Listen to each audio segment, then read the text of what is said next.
Salut les amis, on se retrouve pour une vidéo prono sur ces quarts de finale qui vont arriver. Et franchement, on a été servi. On a quasiment que des chocs. Donc vraiment, je suis super content de vous faire cette vidéo. Sur ce, la vidéo va commencer. C'est parti.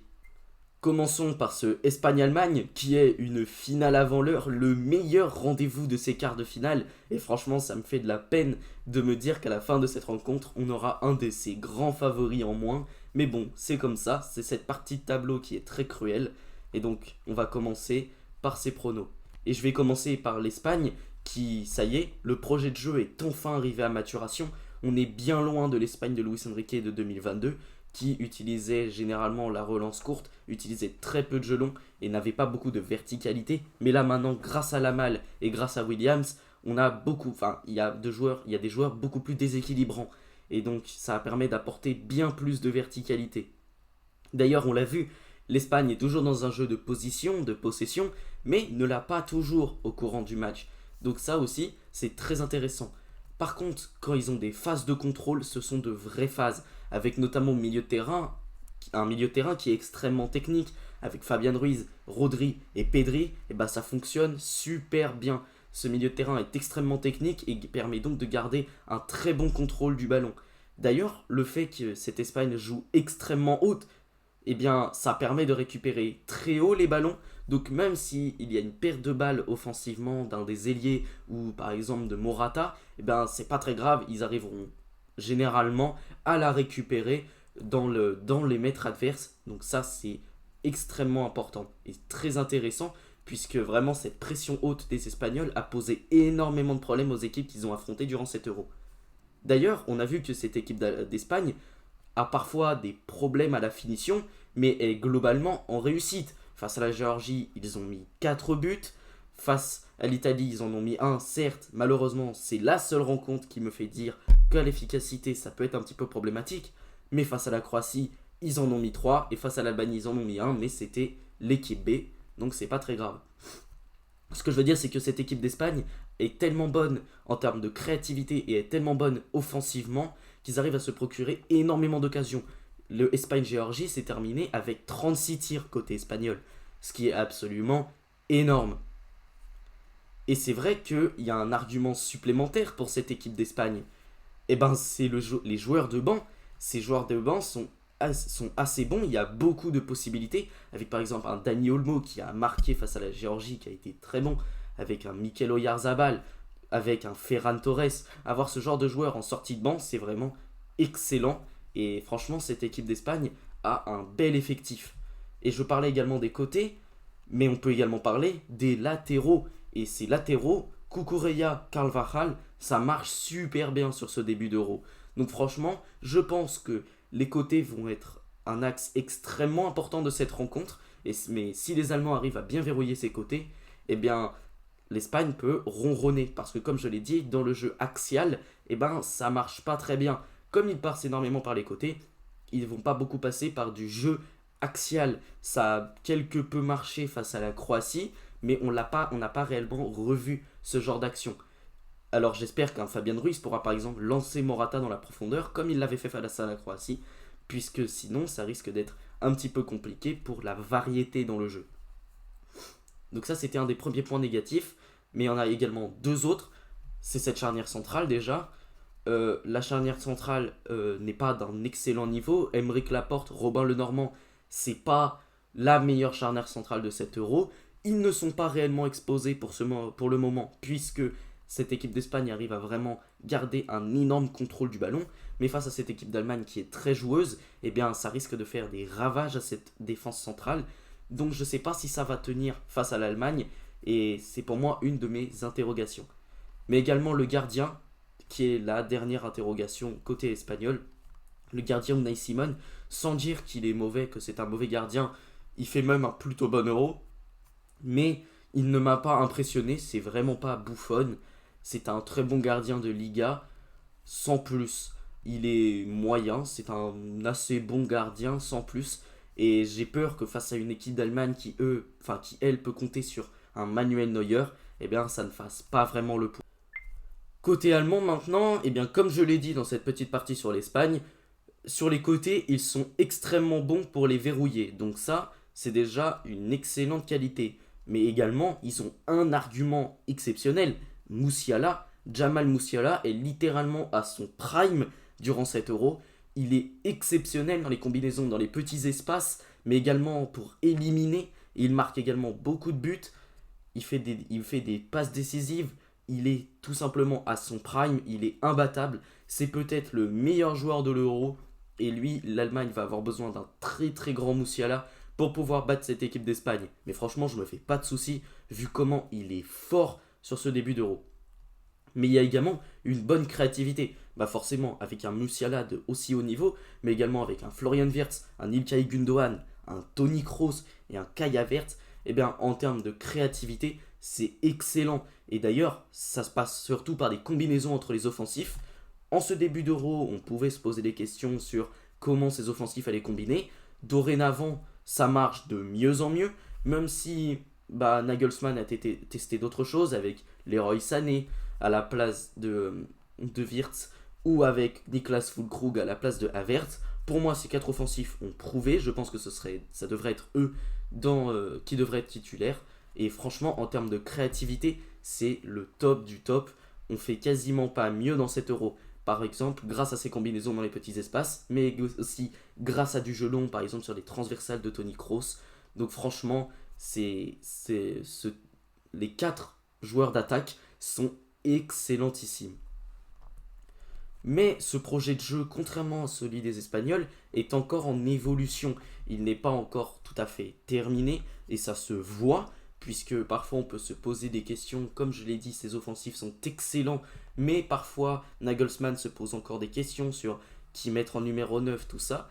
Donc c'est vrai qu'il y a des interrogations côté Nagelsmann sur qui va être titulaire ou pas, mais le projet de jeu est pas loin d'arriver à sa maturation, d'arriver au bout.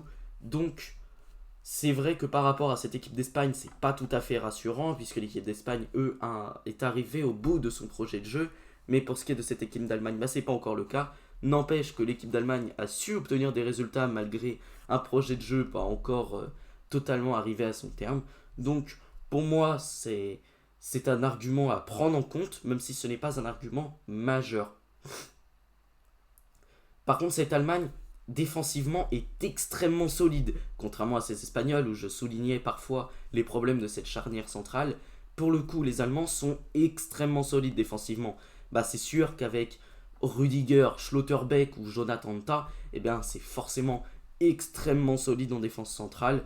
Donc ça, c'est un argument vraiment à prendre en compte, puisque Morata risque d'être complètement muselé par ces deux défenseurs.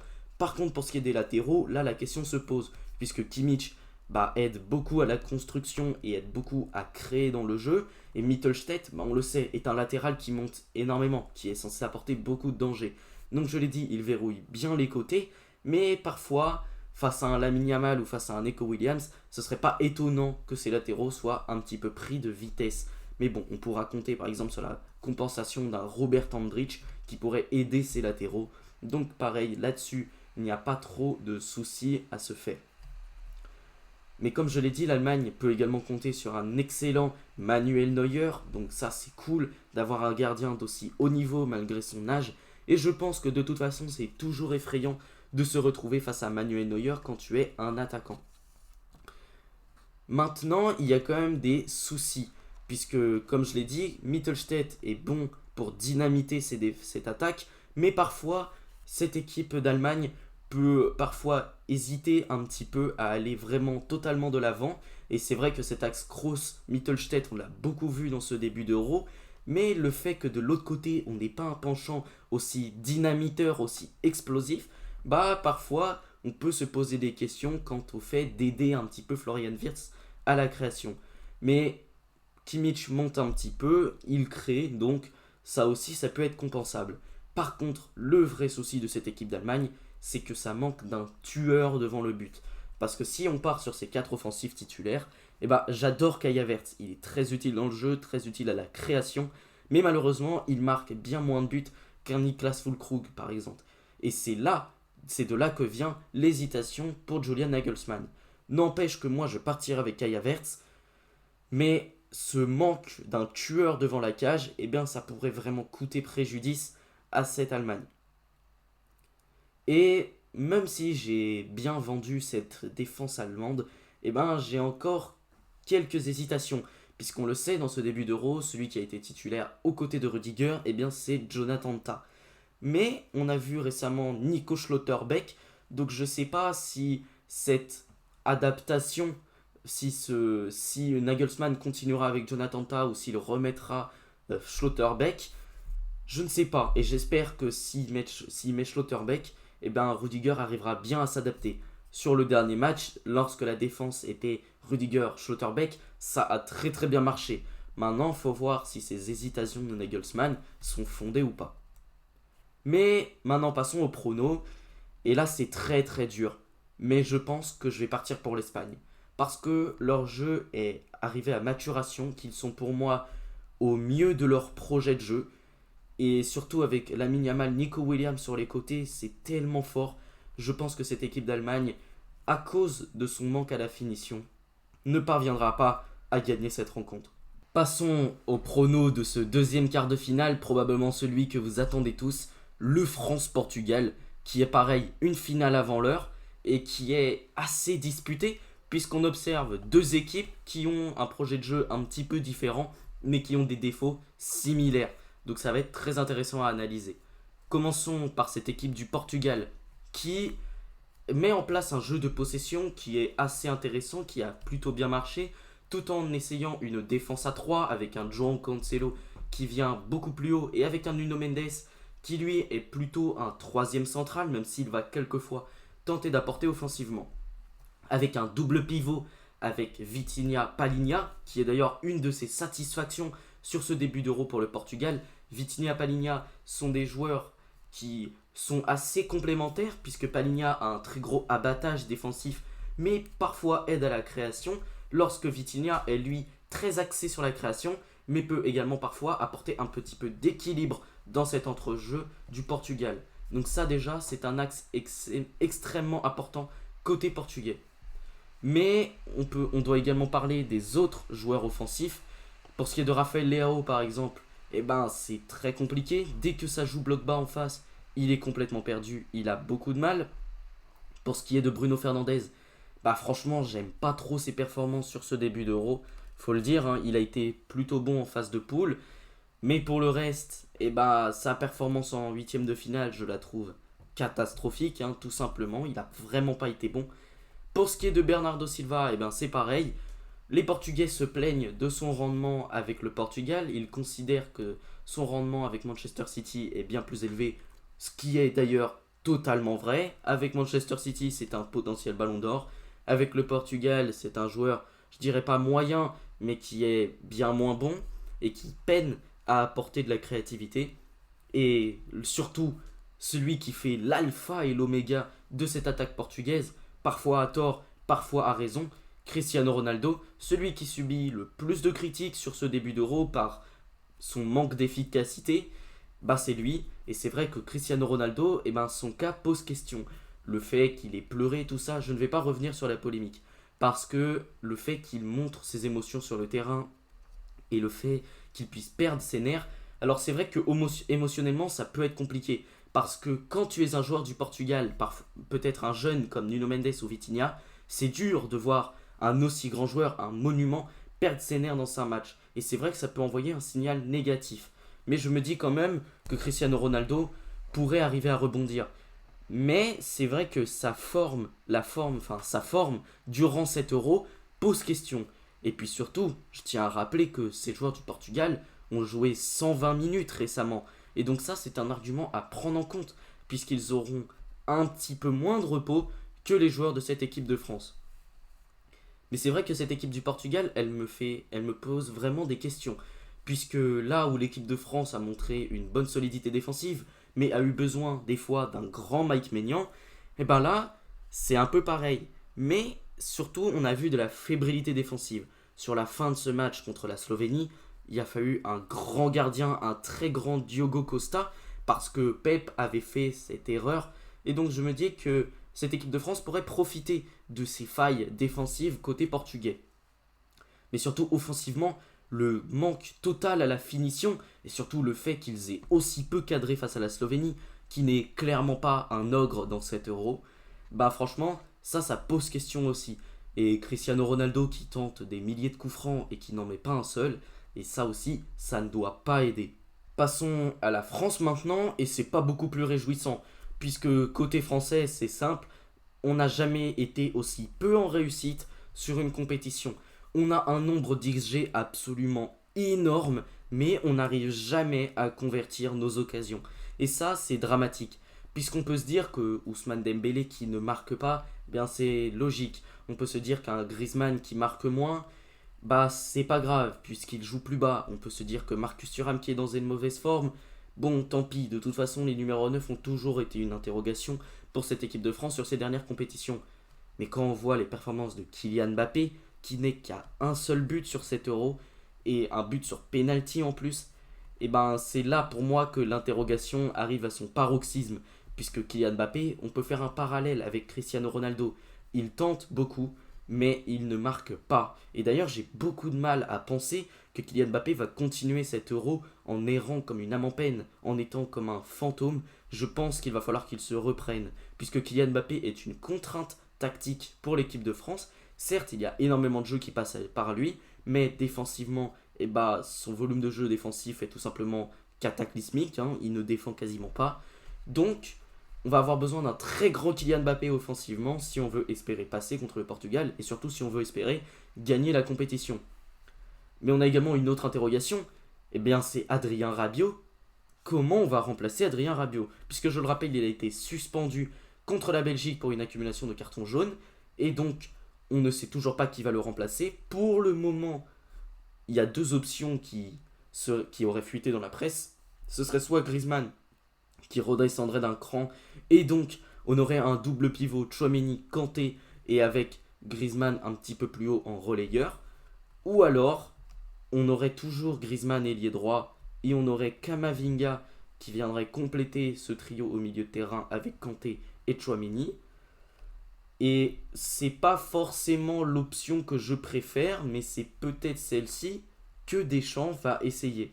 De toute façon, Griezmann n'est pas vraiment dans un excellent euro. Il fait une compétition assez catastrophique. Voilà. Je disais que si on voulait faire une grande compétition, on aurait besoin d'un grand Griezmann et d'un grand Kylian Mbappé. Pour le moment, on n'a ni l'un ni l'autre. Donc, ça va être assez compliqué de passer contre ce Portugal. Même si j'espère que d'autres individualités pourraient nous aider, pourraient porter un petit peu cette équipe.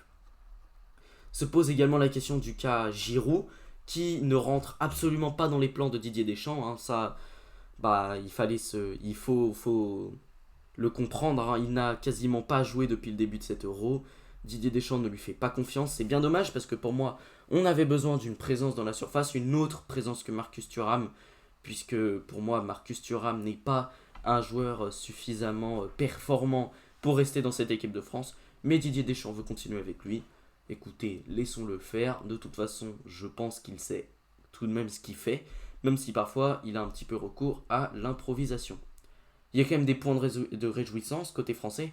Ben déjà, c'est cette défense qui est extrêmement solide. Théo Hernandez qui est très solide défensivement, alors que c'est pas forcément le domaine où on l'attendait le plus. Koundé, pareil, qui fait une excellente compétition, qui est le meilleur latéral droit de la compétition à mon goût, qui est vraiment excellent défensivement, mais parfois offensivement aussi. Et la défense centrale, alors la charnière centrale est excellente avec Upamecano et Saliba, mais je tiens surtout à relever Saliba qui pour moi fait un excellent euro. C'est peut-être le meilleur défenseur central de la compétition. Il est exceptionnel, donc franchement ça c'est top. Mais on a également un très grand gardien, Mike Maignan, qui est vraiment excellentissime. Donc c'est vrai que parfois la France a pu faire preuve de fébrilité défensive et donc on a eu un Mike Maignan qui a dû nous sortir de grands arrêts. Mais le fait qu'on a un Mike Maignan aussi concerné et d'un aussi haut niveau, ça va pas mal nous aider. Mais on peut également parler de Tchouaméni Kanté, qui pour moi sont deux joueurs qui ont vraiment été excellents dans ce début d'Euro. Surtout Kanté en phase de poule, il a été absolument primordial. Ça a été l'un des joueurs majeurs de cette équipe de France.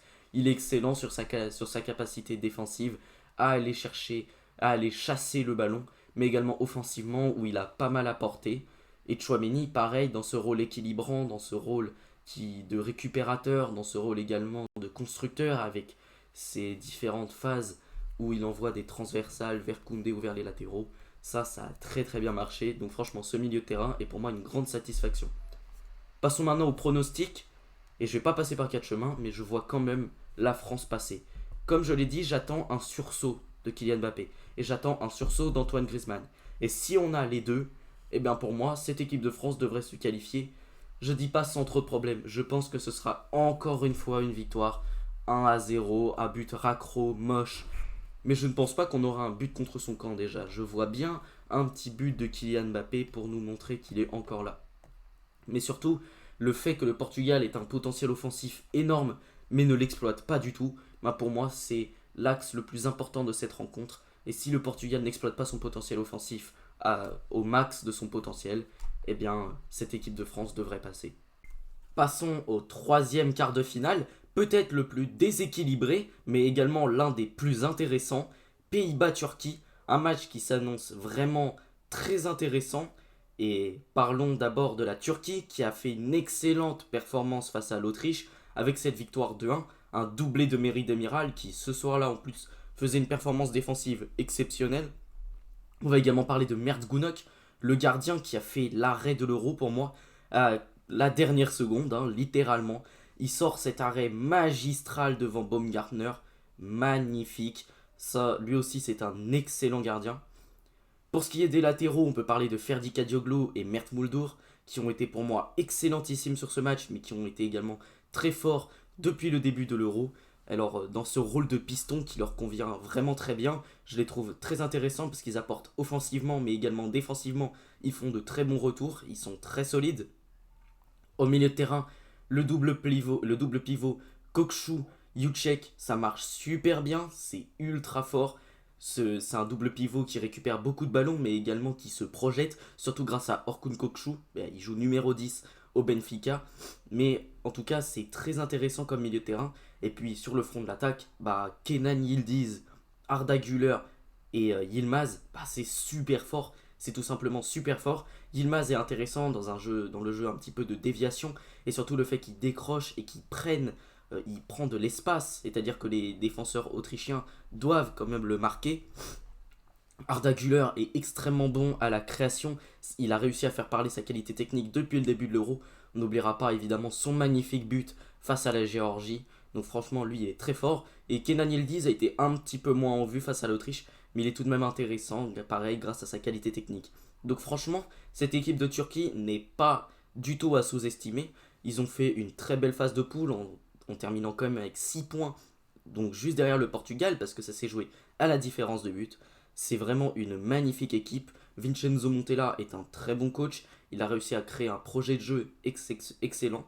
Donc franchement, elle est vraiment pas sous-estimée cette équipe. Et en plus de ça, c'est une équipe qui est un monstre de réalisme. En n'ayant tiré que 6 fois dans ce Autriche-Turquie, eh bien, ils s'en sont quand même bien sortis, puisqu'en tirant 6 fois, ils ont marqué 2 buts. J'ai parlé de ce milieu de terrain Kokshu Yüksek qui avait très très bien marché, mais je pense que Yüksek sera enlevé du groupe parce qu'il y aura le retour de Çalhanoğlu. Et lui, c'est pareil, c'est l'un des meilleurs joueurs de la Turquie, c'est peut-être le meilleur joueur en termes de qualité technique dans cette équipe de Turquie. Et lorsqu'il va revenir, ça risque de faire très très mal. Côté des Pays-Bas, là la dynamique est un petit peu différente, puisqu'ils ont terminé 3ème du groupe, qui était composé de la France, de la Pologne et de l'Autriche. Donc on peut se dire que c'est une performance pas ouf, mais ils se sont bien repris avec ce 3-0 face à la Roumanie. Excellente performance. Après, il faut préciser quand même, je ne veux pas manquer de respect à ces Roumains, mais ça reste la Roumanie. C'était pas non plus l'équipe du tournoi absolument impossible à battre, c'était pas l'ogre du tournoi. N'empêche que c'était une performance à faire, bravo. Cody Gakpo a fait encore une fois un match magnifique. On l'a vraiment retrouvé, il a été vraiment excellentissime. Et surtout Daniel Malen qui rentre et qui met son doublé, ça c'est magnifique. Incroyable Daniel Malen. Cette équipe des Pays-Bas qui joue très offensif, qui joue un football extrêmement offensif, qui prône également la créativité, ça marche plutôt bien, ça marche franchement bien, et même défensivement c'est assez solide. avec Virgil van Dijk qui est toujours très bon, un Matthijs de Ligt ou un Stéphane de Vrij selon qui est aligné, ça marche vraiment bien.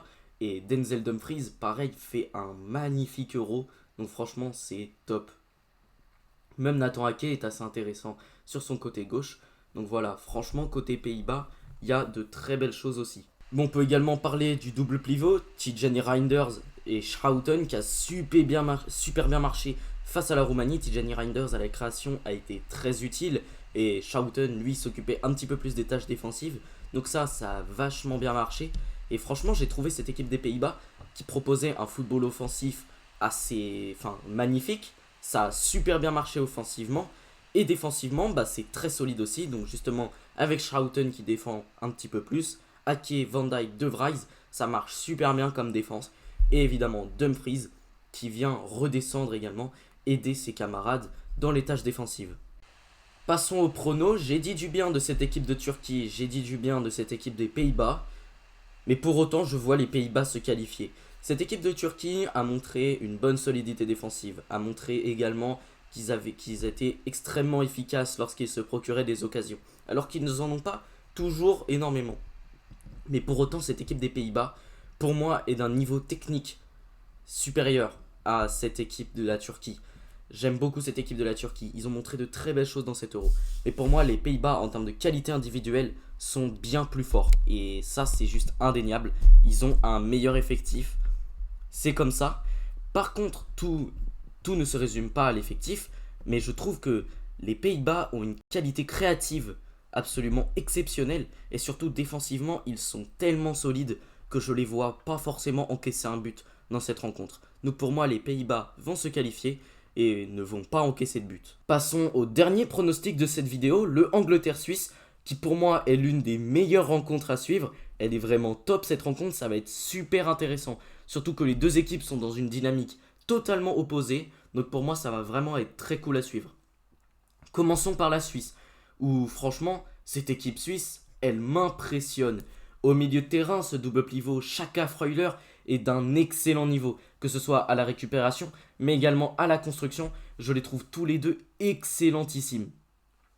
Sur les côtés, les deux pistons, Aibischer et Rieder, sont super forts. Aibischer aide pas mal à la construction, mais également permet de bien exploiter les ailes. Et son entente avec Vargas a été pour moi très intéressante dans ce match contre l'Italie. D'ailleurs, Vargas avait réalisé une performance tout simplement exceptionnelle, avec un but, une passe décisive pour Remo Freuler. Franchement, il fait de très grands matchs sur ce début d'Euro, et surtout, il permet de tellement dynamiter grâce à sa vitesse, et également avec les combinaisons avec Dan Ndoye et Brel Mbolo. Les trois sont des attaquants très rapides, et donc ça permet de vraiment dynamiter les défenses adverses. D'ailleurs, ce trio en attaque permet de se créer énormément d'occasions, puisqu'ils sont quand même arrivés autour de 16 tirs face à cette Italie qui est normalement une équipe assez forte défensivement. Donc franchement, cette équipe suisse m'impressionne. Défensivement, ils sont pas en reste non plus, parce qu'avec cette défense centrale, Rodriguez, Akanji et Cher, franchement, ça marche super bien. C'est extrêmement solide. Akanji, pareil, aide un petit peu pour les relances, puisque c'est un défenseur qui est quand même très intelligent et qui a une bonne qualité de pied. Donc pour la relance, il est également très utile. J'aime beaucoup cette défense. Et au gardien, c'est Jan Sommer qui a été préféré à Gregor Kobel sur cet Euro. Mais il faut le dire, ça marche super bien. Jan Sommer est toujours sur ses meilleures années et toujours à un excellent niveau. Donc franchement, rien à redire sur les performances du gardien suisse. Mais également sur le banc, il y a quand même des joueurs super intéressants, avec Vincent Sierro qui a fait une plutôt bonne entrée face à l'Italie, mais également Xherdan Shaqiri qui est toujours un joueur très important côté suisse et qui avait fait une magnifique performance face à la Hongrie, je crois. Non, face à l'Écosse, qu'il avait été excellent, c'était face à l'Écosse, qu'il avait été vraiment très très bon.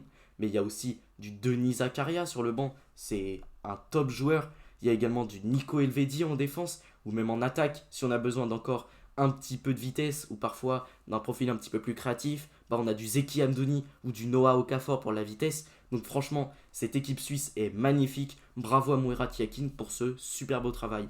Et franchement, c'est une équipe qui va être très compliquée à jouer, parce que c'est quand même une équipe qui a su tenir tête à cette magnifique équipe d'Allemagne, qui propose un jeu très important, très intéressant, basé sur la transition, avec des transitions extrêmement rapides grâce à par exemple Vargas et Ndoye. Donc franchement, cette équipe suisse n'est pas à sous-estimer. C'est pour moi, je dis pas que c'est le grand favori de l'Euro, évidemment pas, mais c'est un outsider extrêmement sérieux pour la victoire finale. Franchement, il faut les considérer vraiment.